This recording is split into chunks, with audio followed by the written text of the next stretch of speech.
Daily serial హరిత. రచన K Tayaramma గారు. నిన్నటి సంచిక తరువాయి. పట్నంలో ఇరుగ్గదుల్లో విసిగి వేసారిపోయిన తనకి ఇక్కడ ప్రశాంతంగానే అనిపిస్తోంది. పేరుకి మాలగూడమైన గాలి వెలుతురు బాగానే ఉన్నట్టు అనిపిస్తుంది. ఆ చిన్న కుటీరంలో నిశ్చింతగా ఉన్నట్టు అనిపించింది హరితకి.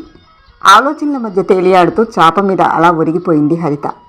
హరిత శ్రీహరిపురం బయలుదేరింది జీతం తీసుకోవడానికి. అక్విడెన్స్లో 600 సంతకం చేసింది. సంతోషం కలిగింది ప్రప్రథమంగా. మేనేజర్ ఓసారి హరిత ముఖంలోకి చూసి కొన్ని నోట్లు ఆమె చేతిలో పెట్టాడు. కొంచెం తెల్లబోతూ నోట్లు లెక్కించుకుంది. అవి 300 ఉన్నాయి. దిగ్భ్రాంతి చెందింది హరిత. సార్, ఇదేమిటి 300 ఇచ్చారు? మేనేజరు వెకిలిగా నవ్వాడు. అవును, 300. మీకు ఇష్టమైతే చేయొచ్చు, లేదా మానేయచ్చు. ఈ ఉద్యోగం కోసం 100 మంది కాచుకుని ఉన్నారు అని తన పనిలో తాను నిమగ్నమయ్యాడు. ఉస్సూరని నిట్టూర్చింది హరిత. మూట కొట్టుకొచ్చిన సంతోషమంతా చప్పగా చల్లారిపోయింది. వెంటనే అమ్మా నాన్నను చూడాలి, తన తొలి సంపాదనతో వాళ్ళకేమైనా కొనాలి అనుకుంది. సరితకి గాజులు రిబ్బన్లు కొంది. ఎన్నాళ్ళుగానో తండ్రి కోరుకుంటున్న భగవద్గీత పుస్తకం తల్లికి గదులు పెట్టే కొంది. విశాఖ వెళ్లే బస్ కోసం నిలబడింది. బస్సు స్టాప్లో విశాఖపట్నం వెళ్లే బస్సులు ఎక్కువగా రావు అక్కడికి. రోజుకి ఏ 2-3 వస్తాయి. విశాఖపట్నానికి శ్రీహరిపురం 100 మైళ్ళు పైనే ఉంటుంది.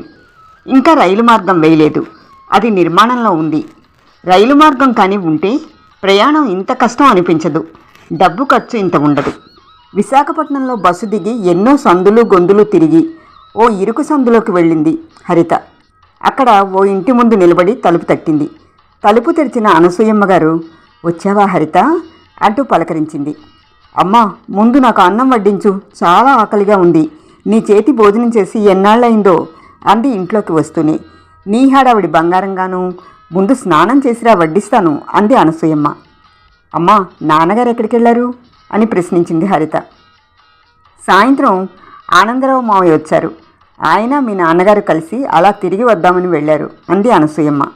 ఇంతలో, అక్క వచ్చావా, నాకేం తెచ్చావు అంటూ వచ్చింది సరిత. ఇవిగో తీసుకో, బ్యాగ్లోంచి గాజులు రిబ్బన్లు తీసి ఇచ్చింది హరిత. వాటిని సంబరంగా చూస్తూ దాచుకుంది సరిత. హరిత స్నానం చేసి వచ్చి భోజనం ముందు కూర్చుంది. తల్లి చేసిన పప్పుచారు అప్పడాలతో భోజనం చేస్తూ ఉంటే ఎంతో తృప్తిగా అనిపించింది. హరిత తెచ్చిన గదులు పెట్టి చూసి సంతోషించింది అనసూయమ్మ గారు. రక్షించావే తల్లి, ఎన్నాళ్ళుగానో మీ నాన్నగారితో చెప్తున్నాను గదులు పెట్టి కొనమని.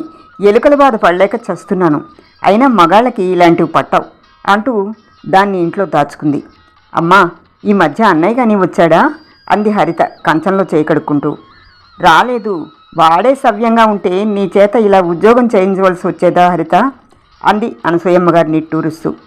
వాళ్ళు ఇలా మాట్లాడుకుంటూ ఉంటేనే వచ్చారు ప్రభాకరం గారు, ఆనందరావు గారు. ఏమే హరిత, వచ్చావా అంటూ పలకరించారు ప్రభాకరం గారు. బాగున్నావా హరిత, ఉద్యోగం ఎలా ఉంది అంటూ ప్రశ్నించారు ఆనందరావు గారు. బాగున్నాను అంకుల్.